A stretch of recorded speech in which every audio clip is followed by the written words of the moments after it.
Hello et bienvenue sur Allume ton biz, le podcast positif des entrepreneurs éthiques et authentiques qui veulent développer leur vie et leur business selon leurs règles du jeu. Je suis Christelle, coach mindset et business, et chaque semaine, je te partage ici des astuces ou des interviews d'entrepreneurs inspirants pour atteindre tes objectifs, sans vendre ton âme et sans te cramer en route. Alors, éteins ton Netflix et allume ton biz pour ce nouvel épisode. Bonne écoute! Hello! J'espère que vous allez bien et que vous êtes en forme pour ce nouvel épisode. Aujourd'hui, nous allons parler d'un sujet qui touche beaucoup d'entrepreneurs et d'entrepreneuses, c'est celui de la peur de l'échec et de l'incertitude. Et surtout, bien sûr, comment la surmonter.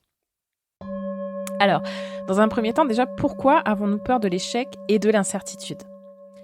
Alors, la peur de l'échec et de l'incertitude, c'est quelque chose de déjà très courant chez les entrepreneurs et les entrepreneuses. Déjà, tout simplement parce que nous avons déjà beaucoup à y perdre, en fait. Nous avons à la fois investi du temps, de l'argent, de l'énergie dans notre projet. Et bien sûr, ça fait forcément peur de perdre tout ce qu'on a investi durement. Et puis, parfois, notre projet, c'est aussi un petit peu notre bébé et il y a une sorte d'investissement émotionnel non négligeable aussi à prendre en compte dans la balance. Ensuite, tout simplement parce que aussi, on vit dans une culture où l'éducation ne nous a pas appris à intégrer l'échec comme faisant partie de l'expérience. L'éducation nous a plutôt poussé à considérer l'erreur ou l'échec comme une situation quelque peu, on va dire, honteuse, humiliante, qui nous dévalue et qui montre nos faiblesses aux autres. À l'école, par exemple, on corrigeait nos erreurs en rouge et on insistait davantage sur ce que nous avions de faux que sur ce qui était juste ou de l'amélioration, par exemple, entre deux copies.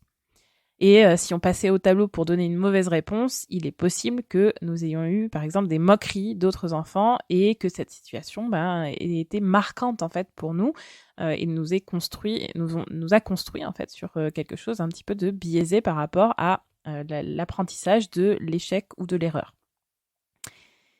Et oui, parce que la peur de l'échec, c'est souvent aussi, du coup, lié à notre ego. En fait, nous avons peur de ce que les autres vont penser si nous échouons. Nous avons peur un peu par exemple, de leur jugement. Nous avons peur ici de perdre quelque chose du type notre réputation, le respect que les autres peuvent avoir pour nous, quelque part aussi la reconnaissance ou une forme d'amour si on tire le trait très loin. On a peur en fait de ne plus être considérés aussi, par exemple, comme des experts dans notre domaine. Et à côté de ça, du coup, la peur de l'incertitude, c'est un peu la petite sœur jumelle diabolique de la peur de l'échec. En fait, la peur de l'incertitude, c'est lié au fait que, en fait, on ne sait pas ce qui va se passer. On ne peut pas prédire l'avenir, personne ne peut le faire globalement, et que quelque part, cette incertitude sur l'avenir, ça nous fait peur. On a peur de pas être à la hauteur, de pas savoir comment réagir face à une situation qui est imprévue, du coup. Et là où je dis que c'est la petite sœur, parce qu'en fait, dans le sillage de la peur de l'incertitude, on risque souvent aussi, du coup, d'anticiper les erreurs ou les échecs. Et donc, l'anticipation de ces erreurs ou de ces échecs, finalement, ça va nourrir la grande sœur qui est, du coup, la peur de l'échec. Il existe aussi, du coup, par rapport à ces peurs, donc la peur de l'échec et de l'incertitude, des facteurs aggravants.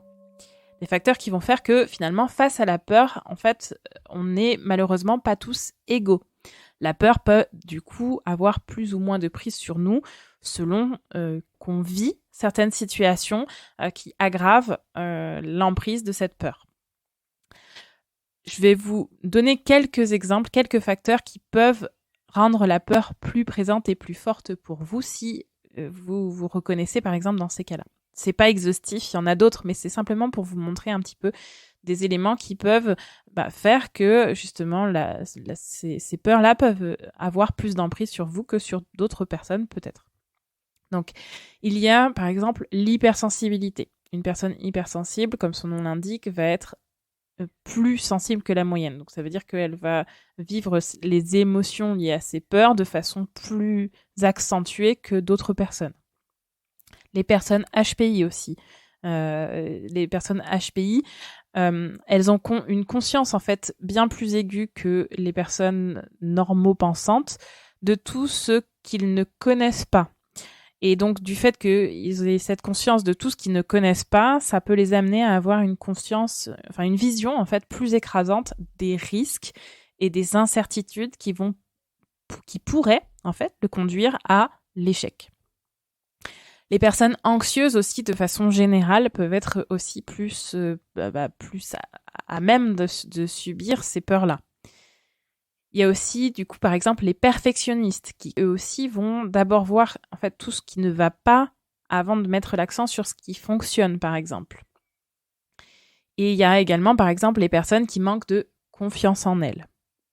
Donc voilà, tous ces facteurs-là et d'autres encore peuvent être des facteurs aggravants, des facteurs qui vont faire que la peur de l'échec ou de l'incertitude va peut-être plus vous paralyser que dans certains autres, que si vous n'aviez pas en fait ces facteurs-là. Maintenant que nous avons compris d'où vient notre peur et ce qui peut aussi la rendre plus forte avec ces facteurs aggravants, je vais vous proposer quelques pistes pour pouvoir la surmonter. Déjà pour commencer, si parmi les facteurs aggravants, vous en avez reconnu certains qui peuvent jouer du coup en votre défaveur du coup dans ce cas-là, ça va être intéressant pour vous peut-être de travailler sur ces points-là. Travailler sur votre perfectionnisme, ça va peut-être vous amener à accepter que tout ne soit pas parfait. Ça va peut-être muscler aussi votre attention sur les éléments positifs, sur ce qui va, au détriment de ce qui ne va pas. Ensuite, par exemple, si vous avez à travailler sur votre anxiété face à l'anticipation d'événements qui ne sont pas encore produits. Donc l'anxiété anticipatoire. Pour travailler sur l'anxiété anticipatoire, il existe par exemple des thérapies spécialisées comme les thérapies cognitivo-comportementales, les TCC, qui vont utiliser notamment des techniques qu'on appelle des techniques de renforcement positif pour ancrer davantage des comportements souhaités que ceux qui ne le sont pas. En parallèle, vous pouvez aussi pratiquer notamment des exercices respiratoires. Tout ce qui va être autour de la respiration va grandement vous aider à gérer le stress et l'anxiété. Et en parallèle aussi de ces exercices respiratoires, vous pouvez par exemple aussi potentiellement pratiquer des activités sportives qui travaillent aussi grandement avec le souffle. Il y a par exemple, je pense au yoga, au tai chi, au qigong, tous ces éléments-là dont le souffle a une part importante, dans la respiration a une part importante à l'intérieur de la pratique même. À côté de ça, la méditation de pleine conscience, ça va aussi pouvoir également être votre allié pour travailler à la fois votre souffle et aussi être davantage ancré dans le présent plutôt que dans l'anticipation d'éléments à venir. Troisième piste aussi, sur ces facteurs aggravants, on a parlé du manque de confiance en soi, du coup, ça va être de travailler votre confiance en soi. Donc, par exemple, travailler sur le fait d'éviter de généraliser des échecs. Un échec, ça n'est jamais l'échec de la personne en tant que telle, mais c'est bien l'échec d'une situation qui s'est passée. En gros, ne pas se dire que nous sommes l'erreur, nous sommes l'échec. Non, nous avons fait une erreur, un échec, mais l'ensemble de notre personne n'est pas l'échec ou l'erreur. Et dans ces cas-là, dans les cas d'un manque de confiance en soi, il faut particulièrement aussi, par exemple, surveiller le discours interne qu'on va avoir, des phrases qu'on peut se dire à soi-même, du type, par exemple, je suis nul, j'y arriverai jamais, etc. En gros, toutes ces phrases qui vont venir grignoter l'estime et la confiance en soi, et qui vont, par contre, nourrir les peurs et l'auto-sabotage. Également, si vous avez du mal aussi sur cette partie de confiance en soi, vous pouvez travailler à établir des objectifs qui soient réalisables, qui soient réalistes. Et pour cela, vous pouvez par exemple vous référer à l'épisode 20, où j'en parle du coup dans ce podcast de comment se fixer un bon objectif. Ensuite, une autre piste, c'est celle d'accepter l'échec, en fait. Puisque l'échec fait partie de tout processus d'apprentissage. Donc, l'échec va faire partie aussi du processus d'apprentissage entrepreneurial. Donc, il est normal de se tromper, de faire des erreurs. Si vous arrivez à l'accepter et plutôt le voir comme une opportunité d'apprendre et de vous améliorer, ça va grandement vous aider. Donc, vous pouvez par exemple travailler sur ce que une erreur que vous avez faite vous a apprise au lieu de rester sur le constat noir et glaçant de l'erreur en elle-même. Par exemple, lors d'un burn-out, on dit souvent qu'il se trouve un cadeau à la sortie du burn-out. Et c'est vrai que honnêtement, on le voit pas du tout lorsqu'on est dedans. On a plutôt l'impression de sombrer, que c'est, voilà, c'est des choses où on a du mal à se dire que ça existe. Mais bien souvent, une fois que voilà, le plus gros est passé, la tempête est passée, les personnes qui ont fait un burn-out, on fait le constat que ce burn-out, finalement, ça nous a quand même sorti d'une situation qui en fait était juste invivable et qu'elle nous a fait revoir, réfléchir à différentes choses autour de nous, en nous, pour que cela se passe mieux par la suite. Donc, il y a vraiment des choses bien qui peuvent naître de choses qui peuvent paraître négatives. Accepter de voir ce qui est sorti de positif d'une erreur, ça va vous permettre d'accepter de plus en plus de faire des erreurs et d'accepter aussi ces échecs-là. Une autre piste possible pour surmonter la peur de l'échec et de l'incertitude, c'est aussi de ne pas comparer son propre parcours par rapport à celui des autres. Chaque entrepreneur a son propre parcours, donc ne vous comparez pas aux autres et ne vous mettez pas la pression en vous disant que vous devez réussir plus ou moins vite qu'eux.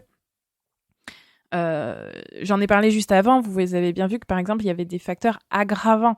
Donc ça veut dire que certaines personnes n'ont pas ces facteurs aggravants et donc vous pouvez plus ou moins vivre une situation avec un curseur de sensibilité plus ou moins fort. Et donc vous ne pouvez pas du coup comparer à une personne qui ne sera pas sur ce même curseur par exemple. Sur le sujet de la comparaison, vous pouvez aller écouter l'épisode de podcast numéro 38 qui y est dédié et que je vous invite à écouter pour en savoir plus. Ensuite, autre piste, entourez-vous de personnes positives. Les personnes qui vous entourent peuvent avoir un impact considérable en fait sur votre confiance en vous et votre capacité à surmonter des obstacles. Aussi, du coup, si vous vous entourez de personnes positives qui croient en vous et en votre projet, ça va être aussi plus simple pour vous de gagner en confiance, d'être dans un environnement aidant, en fait, pour moins subir cette peur. Enfin, une dernière piste que je souhaitais amener dans cet épisode, c'est celle de la bienveillance envers vous-même. N'oubliez pas, en effet, de faire preuve de cette bienveillance envers vous-même. En gros, soyez gentil avec vous-même. Si, par exemple, c'était un ami qui avait fait cette erreur ou cet échec, vous n'iriez pas le condamner. Donc, faites ce que vous feriez avec cet ami, faites-le avec vous-même et ne vous critiquez donc pas trop durement. Et sachez également reconnaître vos réussites et vos progrès qui sont aussi importants sur le chemin de l'évolution. Voilà, nous arrivons à la fin de cet épisode d'Allume ton Biz consacré à la peur de l'échec et de l'incertitude. J'espère que ces quelques pistes vous aideront à surmonter vos peurs et à avancer dans votre projet entrepreneurial. N'oubliez pas que la peur est normale, comme toutes les émotions, mais qu'elle ne devrait pas par contre vous paralyser, et du coup qu'il est possible de la surmonter. Si cet épisode vous a plu, n'hésitez pas à le noter et à le partager autour de vous un maximum. Et bien sûr, abonnez-vous pour ne rien manquer des prochains épisodes d'Allume ton Biz. Encore merci de m'avoir écouté jusqu'au bout et à très bientôt pour le prochain épisode. D'ici là, je vous souhaite une bonne journée ou une bonne après-midi ou une bonne soirée selon le moment où vous m'écoutez. À très vite, bye bye.